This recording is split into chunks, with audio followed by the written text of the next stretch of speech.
but we're going to have a great lesson regardless. So feel free to say hello in the chat. Always love to hear from new and returning students. And Adria has nailed it. The color is indeed green. And today, I'm going to be teaching you about how to improvise a melody on the piano. So I'm going to get started here. Just a second. Just give me a minute or so. I don't even think I'll need a minute. And I also want to make sure everything is working, like the sound and everything. Yeah, looking pretty good. Oh, need the keyboard on. That would help. All right, so we're almost ready. Just give me a sec. Okay, so what I'm going to do is I'm going to start up the Facebook stream. It should take less than a minute, and then we're just going to get right into it. So feel free to say hello in the chat in the meantime.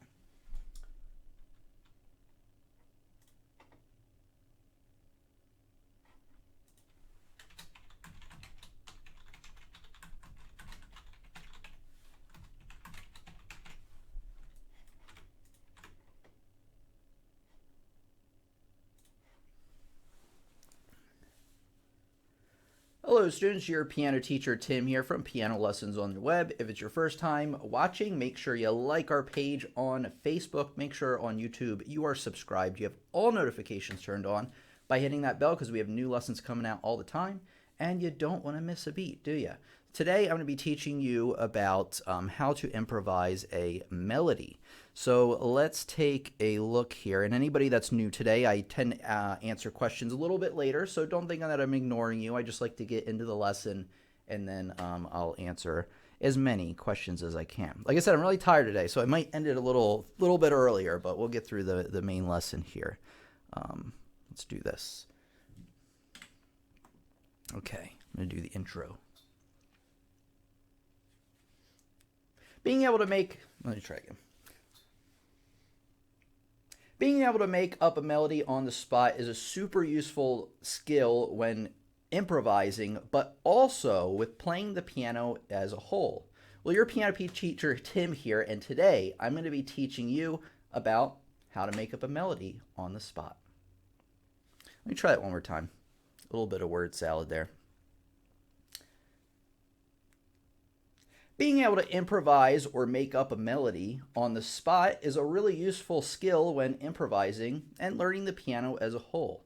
Your piano teacher Tim here, and today I'm going to be basically giving you a... Damn it. All right, like I said, I'm really tired. Hold on.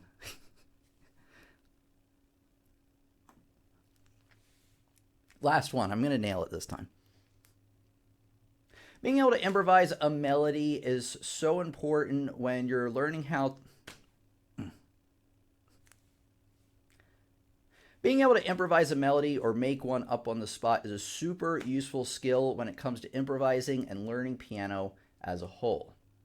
Your piano teacher Tim here, and today I'm going to be teaching you all about how to make up a melody and improvise.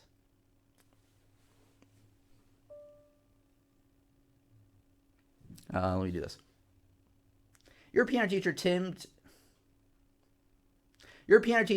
here, and today I'm going to be giving you an introduction on how to improvise a melody.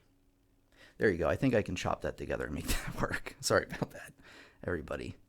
As you can tell, I'm real tired, but here we go.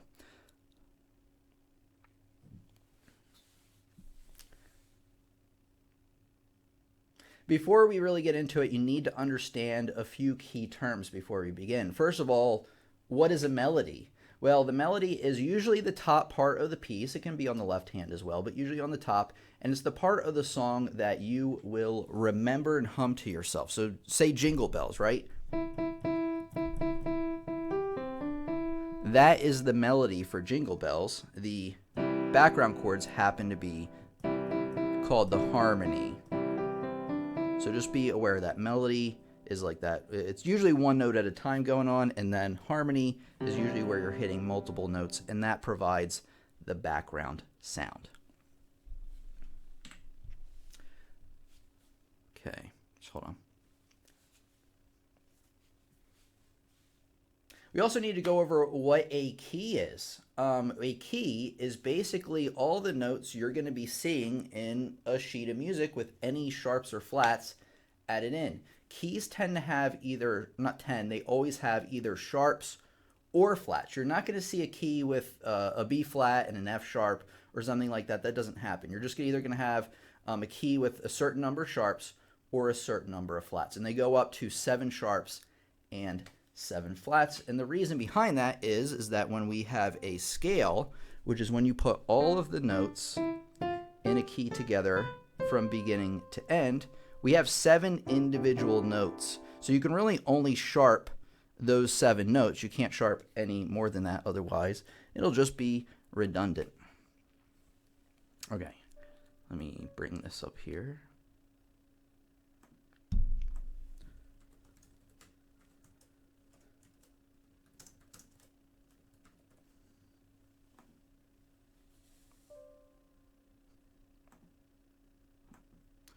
Okay, hold on.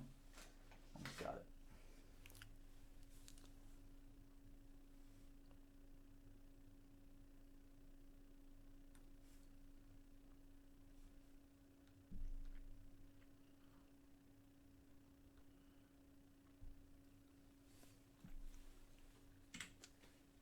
Okay, next I'm going to be teaching you about the key signature. Now, what does a key signature do? Well, a key signature is the visual representation on your music of what sharps or flats you're going to have. So obviously, see, you have 1 sharp here.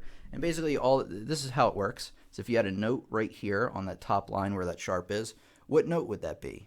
Well, that would be F, right? So that tells you that all Fs in the whole song, whole piece, unless it tells you otherwise, are going to be sharped, no matter what. It doesn't matter whether they're on a different space or on the exact line that they, or space that they are written on.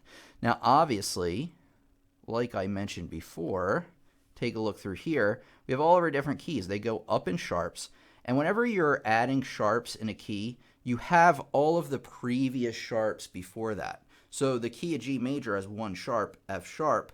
The key of D major has 2 sharps, F sharp, the one before it, and then C sharp. The next one after that is going to have F sharp, C sharp, and then G sharp, and then that is the key of A. And then the same thing applies to the flats. So you don't have, well, I really do recommend that you become familiar and memorize all the keys, the name of the key, what sharps or flats are in there. Also, practice your scales is going to be really, really helpful when learning how to improvise a melody. But you at least need to understand how to look and interpret a key signature. Okay.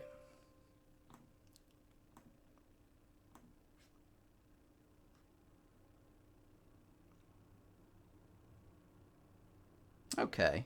All right, I think I got all that. Let me do this.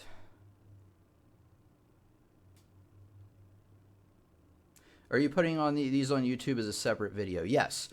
So anybody that is new here, what I tend to do is I do the live stream 1 week, and then a week later, I mean, you can watch the recording of the live stream right away, you know, uncut.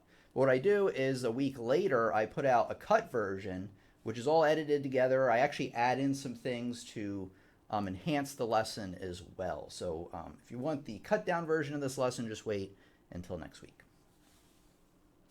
All right, everybody, here we go.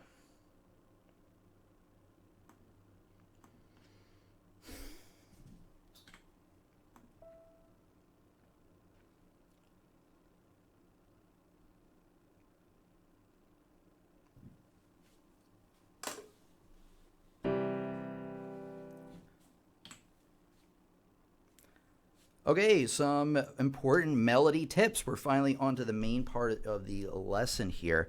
One thing you want to keep in mind is that whatever key that you're in, you first have to determine what key you're in. And whatever key you're in, you have to be making sure that when you're playing that melody,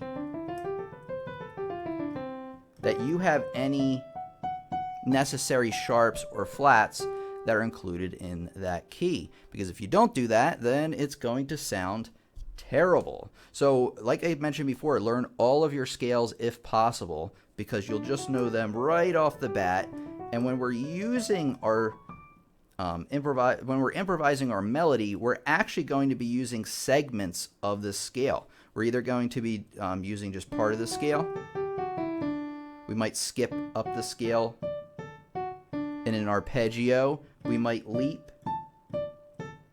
like that, something like that. So just keep that in mind, that whatever scale you're using, that's literally the set of notes that you're mostly going to be working with. Now, as you get really good and you know more of the theory behind it, you can start to use other notes.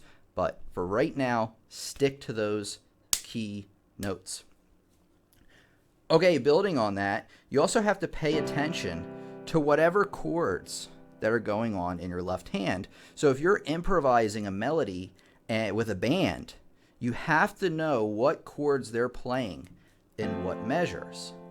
Because that when you're playing in a measure and you hit, first of all, these are called chord tones, the notes that belong in the chord. So if I'm playing a C major chord, my chord tones are C, E, and G. So if I start the melody on a non-chord tone, does that sound very good? I would say no. But what if I start the melody on a chord tone? Oh, that sounds good. Oh, that sounds good.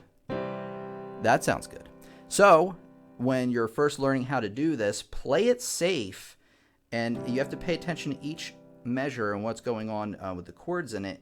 And at first, stick to chord tones, or if you're experimenting around and you find that it just doesn't sound good, then go back to the basics and just stick to your chord tones. All right, let me make sure I got everything in this part.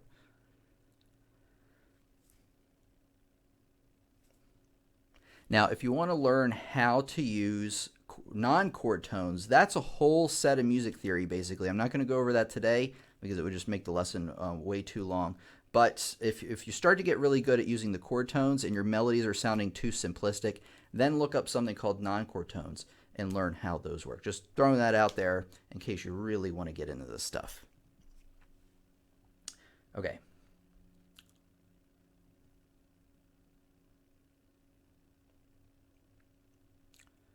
Here we go. All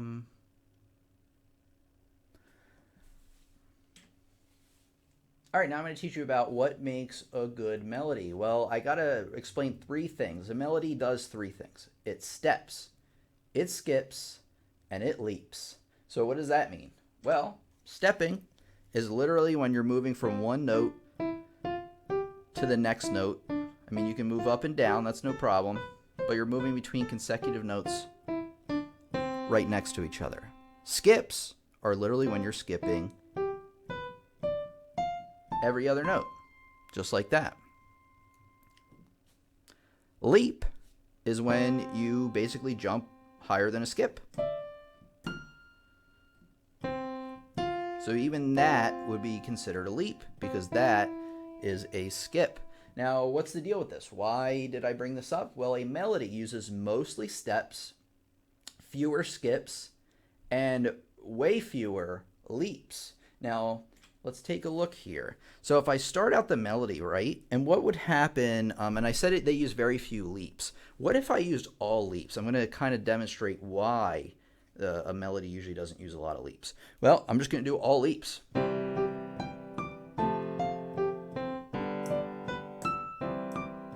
I mean, it was okay, but as you can see, it was too disjointed. Bump, bump, bump, bump, bump, bump, bump, bump. They're just not really a good melody, at least not in a lot of cases. Maybe a certain genre of music that might be okay, but for most, that ain't gonna fly. So this is how you should do a melody. Mostly steps. And then maybe a few skips, like a skip here or there. And then if I'm changing chord, I gotta be careful that I'm using mostly chord tones, or at least starting on a chord tone. You can actually use non-chord tones in between. And then I'm going to change chords again. Just like that. Now it's not the most encouraged melody or not the most profound melody in the world, very simplistic, but that's how you want to begin, because if you start experimenting around all over the place, you're not really going to get anywhere. You always want to start like very simple. It's not going to sound super impressive or inspired. That's the word I was thinking of. But basically, you just want to build a little bit on from there each time. So mostly steps and a couple of skips. I actually didn't have any leaps in there, so let me try to add in a leap.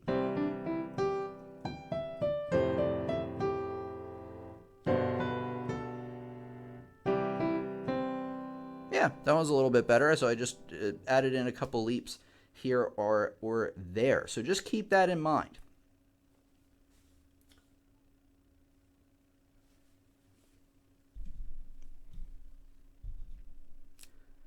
Okay, and then just a little pro tip here. When you're ending your melody, and say you have a chord, say you have a C chord right at the end, well, you just, what I recommend you do is end on the root of the chord, which is whatever chord it is. So C major, the root is C. That will give it a very final kind of sound, because if you end on like another note, let me try to make up a melody here and show you what I mean.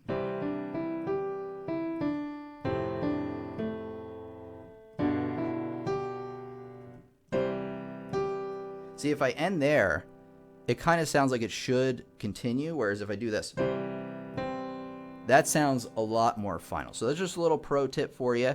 You can also use this tip in the other way, where if you wanted it to sound like it was going to continue going, then you can select one of those other ones. I always recommend the fifth if you want it to sound like it's going to continue, your melody is going to continue going.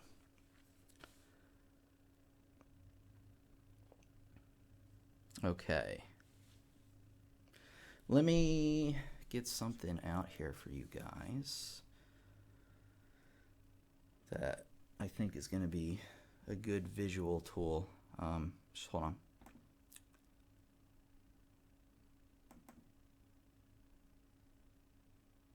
on. It's not good. Hold on.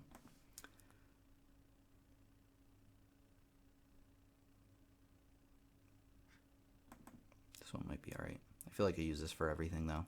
What are you going to do? Okay, here we go.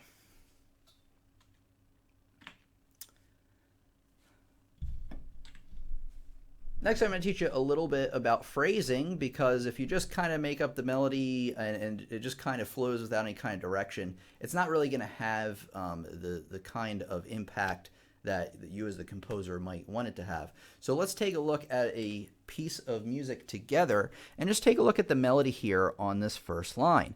Now, what I want you to take note of, we're going to be looking at the first four measures of this piece. And what I want you to keep note of is that measure 1 and measure 3 look similar, no? You got quarter note and then all those eighth notes. You got a quarter note and then all those eighth notes. And then take a look at measure 2 and measure 4. They're similar. They're not exactly the same, but they're similar.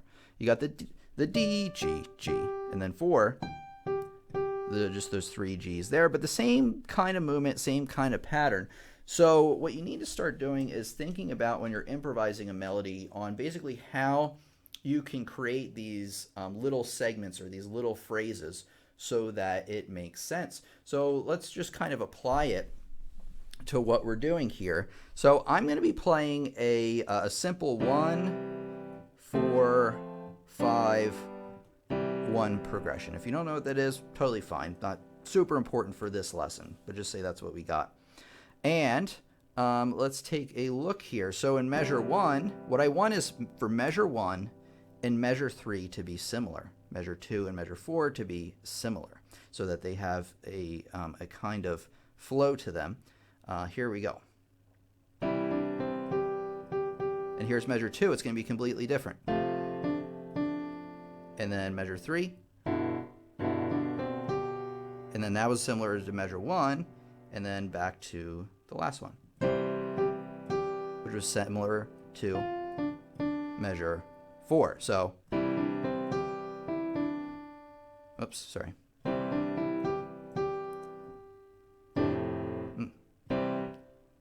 So let me try it out.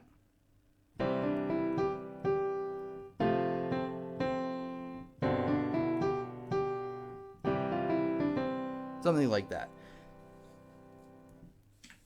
And one thing I want to tell you is that when you start doing this, your melodies are not going to sound very inspired. They're going to sound clunky. You're going to be frustrated. It's not going to sound that great. But trust me, it's something that if as you work on over and over and over and over again, it really starts to become more a part of yourself. You're going to start to learn little tricks, little things you can do to break the rules and make your melodies sound a lot better. For instance, when I was first learning, say, the B flat blues years ago, which is how I learned to improvise a melody. When I first started, I was maybe doing this kind of stuff, just maybe playing chord tones.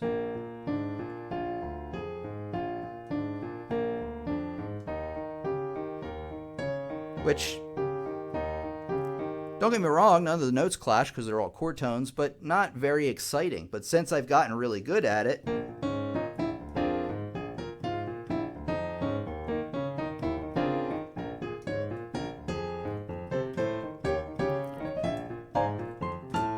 I can, just basically comes out of me. And that's because I've practiced that kind of improv over and over and over again. So it's something that it takes time and it takes a lot of trial and error and just takes a lot of persistence. So just throwing that out there because you need to know that or you're going to quit on it because it will frustrate you. All right, everybody. Let me do this real quick because there's a website I want to talk about really quick.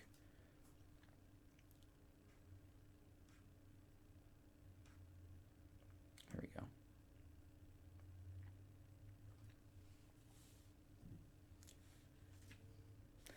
Okay, if you want to learn more about phrasing, because there are many different types, and it's just a good review to really get it written down of everything I've said. Now, this can be wordy, this can be a little bit confusing, but you want to at least look through this page to see if you can get a better idea, basically on how phrases and periods and things like that work. I didn't want to get super into it today, because today was really an introduction on how to improvise a melody, so I didn't want to bog it down with all this extra stuff. But if you're interested, check out this Wikipedia page.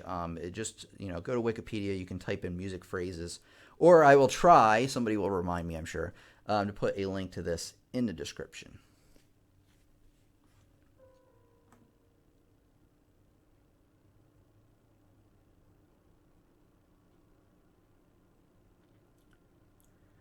Gino says, so it doesn't matter which chord tone you start with. It doesn't have to be the root. No, it doesn't have to be the root. If you want to play it safe, you can start with the root. But like I mentioned, just keep in mind of what I talked about. Like if you're getting to a piece, part of the piece, and you want it to sound like it's going to continue, just end on the fifth, or there. It's called the fifth, but it's the third note up, the top note there. So end on that, and then if you want it to sound final, end on the root of the chord. So just keep that in mind, and you'll be all right.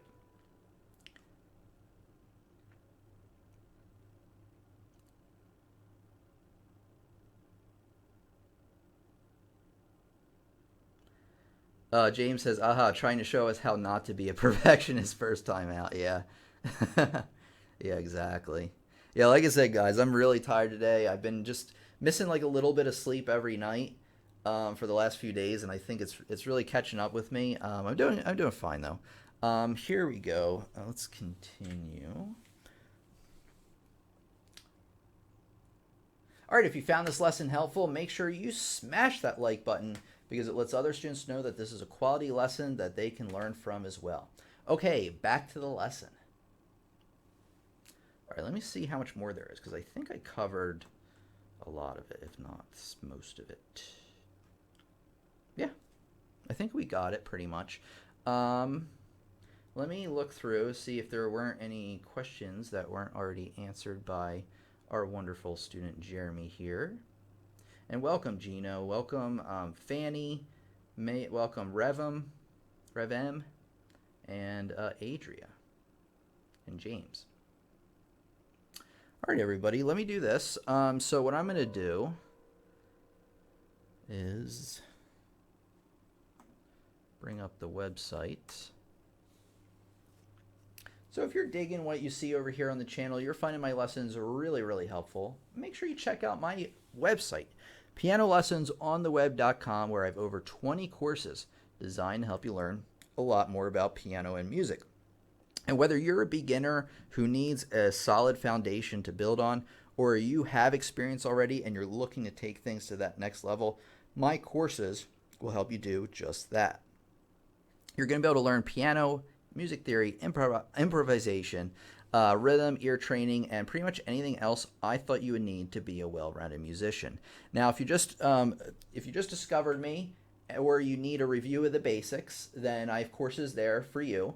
But also, if you've been following me for a while and you're looking for some new material that I haven't covered on the channel, or at least not nearly as much detail, you definitely want to check out the courses. Another big benefit of the courses is not only do they include instructional videos like YouTube, but they also include printable sheet music, or real sheet music to play, printable sheet music examples, assignments, worksheets, activities. These are courses, so basically you're going to be learning. You're also going to get the opportunity to practice and master each topic as well. Unlike YouTube, where I usually introduce something and then I might give you like a little practice thing and then we move on. This is a lot more comprehensive.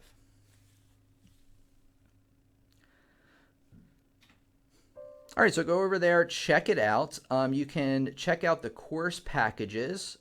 You can click on any course pack you want to take a look at. I do recommend the course packs. You can purchase the courses individually if you wish, but click on any pack that you might want. And then down here you can see what courses are included. You can click on a course and it will take you to the description page, where then you would enter the course if you were signed up.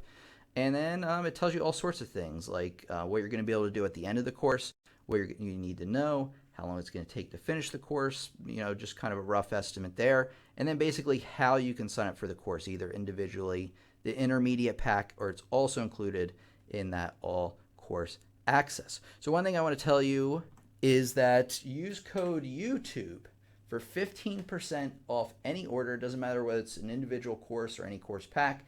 Just throwing that out there. Code YouTube for 15% off.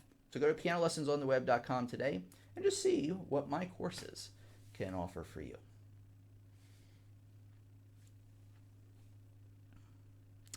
All right. Oh, I do want to talk about the community tab. So on my website, here's the homepage. You click on the community tab, and if you're interested in attending on a regular basis, I recommend you fill out this form, and you're going to get an email reminder from me 30 minutes before we meet. Today I accidentally sent it at the last minute because I thought I sent it and I didn't, but I did get it out there. And then you scroll down, it's even more important to take a look at this part, because this is what we're talking about and when. So next, we meet Fridays, Sundays, 1 p.m. Eastern, and next Friday I'm going to be teaching you about impressive piano improvisation patterns that anyone can play. So it kind of builds off what we talked about today. And then on the 9th, I'm going to be talking about the easiest Bach pieces to learn if you're a beginner. We did a similar lesson on Chopin a couple of weeks ago that did pretty well. And then as you can see, just kind of going through June here, you can see what we're going to be talking about and when. All right.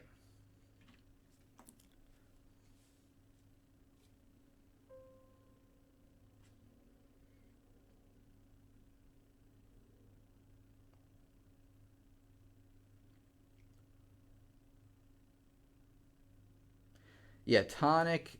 So if anybody's confused, where's Dave? David. Okay, hello. In my last studies, I found there were tonic subs, dominants. Okay. How would briefly explain how to use them? Okay. How not using the piano, just a few words. Well, I have to use the piano because, I don't know, it's just really go-to thing to explain things on. So let's take a look here. So in a scale, and then somebody had already answered this, and they did have the correct answer. But in a scale, or first of all, in a key, it tells you basically what sharps or flats you're going to have throughout a piece. The scale is when you put all those notes together from the starting note, also called the tonic, to the next tonic, with any other scale degrees in between. Now, first note of the scale is referred to as the tonic. The second note of the scale is referred to, and I'm not even kidding, as the supertonic. And then you have the mediant, subdominant, dominant, submediant, leading tone, and then back to tonic. And that's really most of what you have to know. I mean, I teach chord progressions a lot of times in terms of like 1, 4, 5, 1. But a lot of times somebody will describe them in terms of tonic, just meaning that chord's built on the first note of the scale. Subdominant, or on the fourth note of the scale, dominant, and then back to tonic. And actually, any chord in the progression, that simple progression, you can swap out with another chord so long as they have 2 notes in common. So let's say instead of this 4 chord here, I'm going to replace it with a 2 chord, because the 2 chord, the D minor, has 2 notes in common with that F major chord, F and A. So I could do 1, 2, 5, 1. And what purpose would there be behind that? Well, I would swap out 4 with 2 if I wanted a minor sound instead of a major sound, in that part of the piece. Because 1, 4, 5, those are all just very simply the major chords in a key.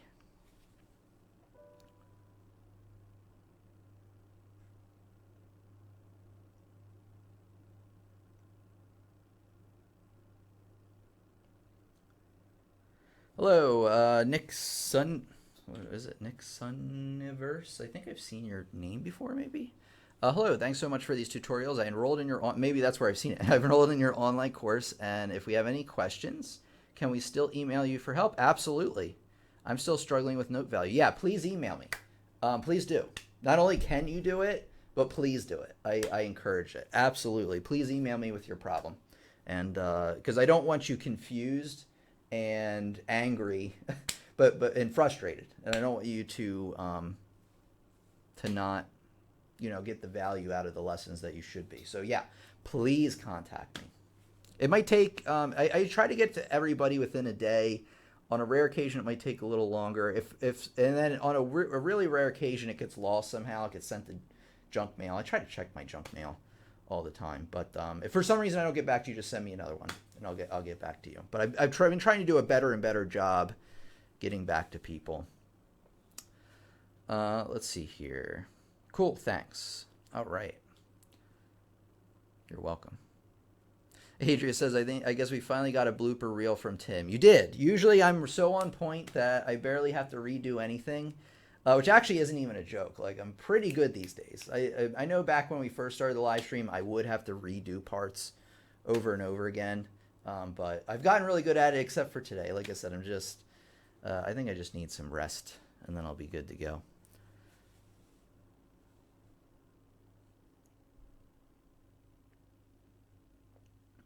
All right, any questions? Maybe I missed something. I know there's like a lot of comments here, and like I said, I'm kind of tired, so I can't sift through all of them. If there's a really important question that I missed, just let me know. I say music should be enjoyable, not stressful. I agree, Jeremy, and that's my whole teaching philosophy. Whether it's on the YouTube channel or in real life, I try to make learning piano something that's fun, something that's enjoyable, something that people are going to look back on their lives fondly at, not something that's they look back and they're like, oh, I had to take piano lessons, and I don't want my kids to take piano lessons, and all that stuff. But I try to make it as enjoyable as possible. Thanks for your answer, says David. What I meant is the magic behind the fact that they have their own personality. Tonic is super positive. Oh, okay. Yeah, I guess so. I didn't even think about it in terms of that. I don't know what the magic behind it is. But other than like the first chord's major, tonic's major, super tonic immediate or minor, major, for dominant, subdominant, dominant, mediant's minor, and then you got diminished. Tim, I know, and you are great at it. Thank you very much, Jeremy. Appreciate that. And glad to see that you're back, Jeremy. You seem to be in pretty good spirits today, which is really good. Glad to see that. Gino says, well, sometimes it's stressful. Sometimes you just have to push through. That's true. You're never going to be able to avoid all the stress in anything, but you just got to push through. And sometimes pushing through stress and pushing through something that's really difficult is really what's going to keep you going in the long run, because you're going to feel accomplished. If you accomplish a bunch of easy things, yeah, it might help your self-confidence a little bit, but accomplishing something really, really hard, believe me, the channel has done this, will do a lot for your confidence. Speaking of which, everybody, we are literally, and we might even hit it today because the channel right now is growing like mad.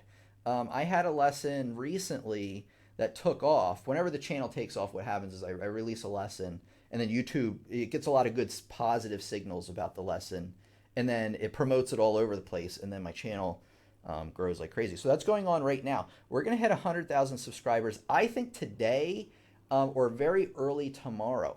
So what I want to tell you guys is that I'm going to be making a short video just about it. You know, I don't want to tell you exactly what I'm going to be talking about in it. It's going to be short. It's not going to be like anything crazy or long-winded. It's just going to be like simple thank you and what my thoughts are behind it. So look out for that this week. It's not going to it's probably not going to come out on the day we hit 100K, especially if it happens today. But it will come out sometime this week. So look out for that. I'm really excited for 100,000. Jeremy is 100% better. I'm really happy to hear that. Glad to be back. Glad to have you back. Thank you so much for the $10 super chat, Jeremy. I really appreciate that. David says your chan goes mad maybe because people share it. That's true. Well, that's part of it. YouTube, a big part of it is, no, don't get me wrong, that is definitely a factor, but a big part of it is YouTube ranking my videos higher. You know, like the main views that if you ever start a YouTube channel, a lot of people think that a lot of your views are going to come from the search. Like if you make a video about fish, you'll show up on fish and whatever. That's true. Like you will get some, but you're going to get a lot more from the recommended videos. Like if you scroll down, see all these videos here on the side, those are where you get most of your views. And if your video is good, meaning all the metrics behind it are good, then YouTube puts it in that side thing a lot more, called the recommended videos. Okay, let me show you guys something. I know you don't really need to see it, but since we're so close to 100,000 subscribers, I want to show you my social blade just to kind of show you what I'm talking about. Let's see here. All right, so we're at 99,767 subscribers, and I think we're going to hit it today because if you scroll down,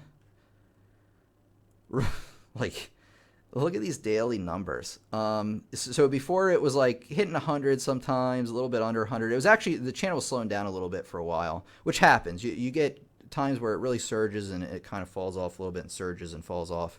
But anyway, as you can see, like over the last couple of weeks here, we're getting like 135 a day, 112, 131, and then it starts to go up, 151, 210, 418, which is a little ridiculous, but I think they missed a day in there. So that's really 2 days there, that 418, which is pretty good still. 234 on Friday, 311 yesterday. That's an all-time record. I didn't notice that. That is an all-time record that I've ever hit on the channel, 300 subscribers in a day, which actually is a lot. Like, I just, like, that's pretty good. I'm pretty happy with that. We already hit 205 today, folks. And we're only at 1:39 p.m. So I have almost another, like, 11 hours on it. Let's see what the real, oh, so we're really at 99,816. So we're almost definitely going to hit it today. I'm so excited, guys. It's been quite a journey, and I think it'll continue to be quite a journey for sure. And I mean, we're going to hit 200,000 probably in another year. Let me see, where's the forecast thing? Sorry, I know I'm gloating right now, but I'm really excited about this. So I hope you understand, and I think you do. Future projections. Let's see what it says. This is based on how the channel is growing right now. So I could actually hit 200 before then, but if you take a look, 12 months from now, a year from now, I'm going to be, just based on how we're growing now, at 194 186. So it took 6 years to get to 100,000 subscribers. And so long as everything continues to go the way it has, which it will, and actually it probably will even do better, I would imagine. I actually have some good information that it'll do better as well. It's just crazy. Like in a year, we'll be at 200, and it took 6 years to get to 100, and it just blows my mind, and I'm so happy.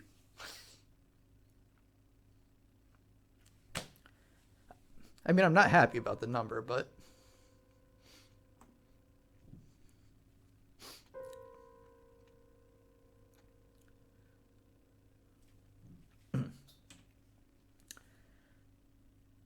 hey, GB's here. GB says, I wondered sometimes 100,000 subscribers and 30 to 50 are watching. Well, you have to keep in mind that subscribers, first of all, when I make a live stream, it doesn't go out to all the subscribers. So it doesn't go out to 100,000 people. It doesn't go out to even close to 100,000 people. It might only go out to 1,000 people. That's just the way YouTube is. The YouTube does not send your video to all your subscribers. Now, the better your video is in terms of its metrics, the more subscribers that YouTube's going to send that out to. So that's the thing is like we're not really with the live streams and the videos, we're not out of a pool of total of 100,000. Like that's how many total subscribers I have. YouTube's really only sending it out to a portion of them. And then as it does better and better, it will actually start promoting them to more and more of the subscribers and more non-subscribers as well. So that's how it works. You don't get that 100,000 right away. Oh my God, that would be amazing. But no, that's not the way it works. So that's why it's a little bit different. Yeah, I'm crying. I am crying because I don't know. It's just very emotional for me. I mean, think about it this way. Like, I started this thing, and it's like, I don't know. Like, I didn't know it would get this big. Like, I was hoping it would. And I don't know, just the support from everybody, being able to make a living off of it. Dude, like, I don't have a boss. I mean, there are some downsides to that too. Like you have to keep self-motivated and things like that. But I make a living on my own. Pretty happy with it, and I'm just so lucky.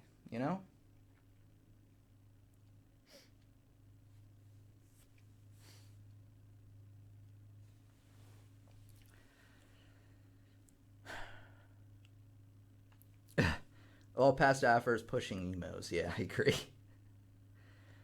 Oh man, but yeah, that I don't know. That's why I'm crying because I don't know. It's just something that I wanted for so long, and I worked really hard at it, as you guys know.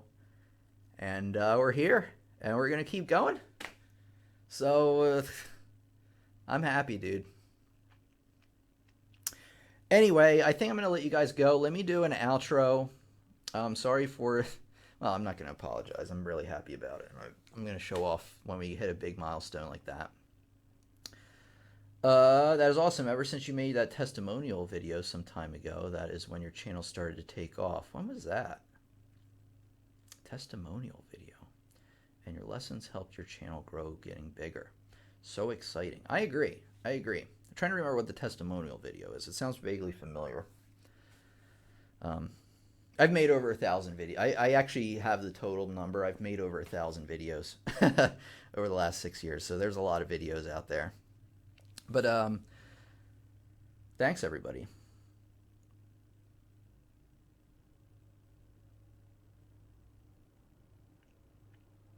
Yeah, thanks, Jeremy. I will get far. And you're all coming with me. Yeah, I agree. It really is.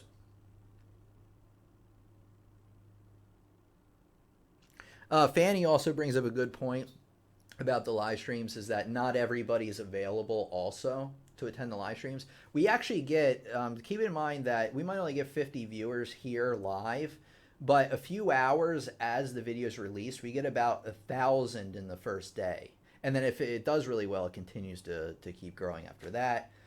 So there's really 1,000 in attendance for the live stream. It's just that I think only 50 can really make it at a time. David says, give this man a bear. Or a beer, I think you meant to say. Don't give me a bear because I might not make it.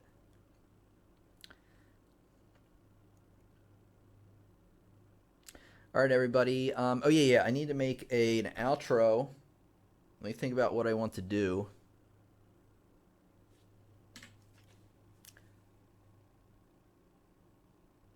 If you want to learn more about how to improvise, check out this playlist of lessons here. Be sure to check out some of the other lessons on the channel as well. I have a huge catalog you definitely want to check out. Make sure you're subscribed. You have all notifications turned on because we have new lessons coming out all the time, and you don't want to miss a beat. It's been your piano teacher, Tim, here. Thanks so much for coming by, and I'll see you all in the next lesson.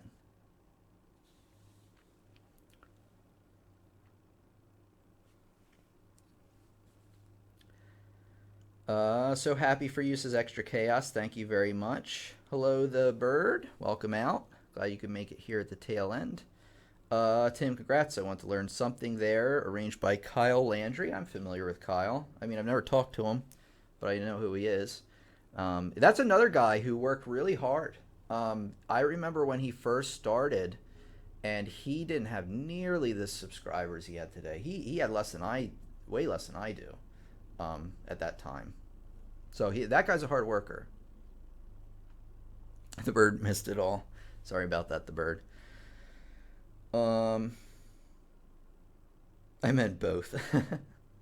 But anyway, back to this. I can't seem to understand the note notation. How can I learn what the articulations mean and the complexity of the notes? Oh, a great question. That's a loaded question, but what I'm going to do is I'm going to give you a resource to look through.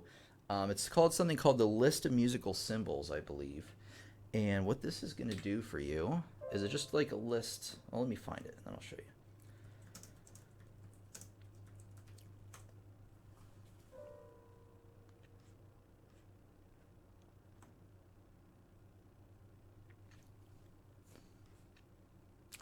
All right, I'm going to give you a link to this.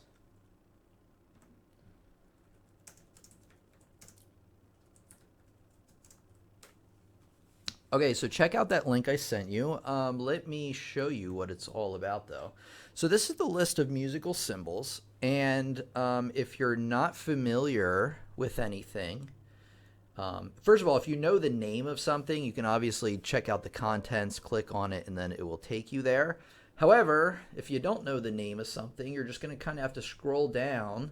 Well, let me get to the top of the page. You're going to want to scroll down until you find what you're talking about, and it will give you the answer. So check that out. Let me see if there's articulations. Yeah, there are some here. Perfect. Yeah, this should have everything you need. So when in doubt, just look through the list, and it'll tell you what to do.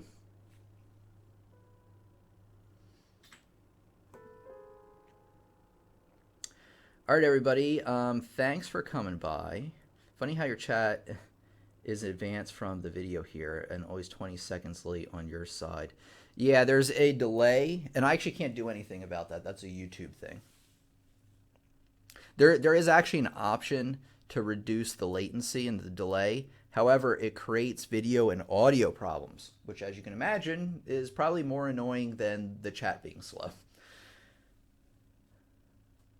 All right, take care, everybody. Thanks for coming out today. Congratulations to me, I guess, huh? I'm so happy, guys. I don't know. Have a great day. I'll talk to you Friday. So, yeah, been your piano teacher, Tim, here. Thanks for coming by today, and I'll see you guys in the next lesson. Thanks, Adria.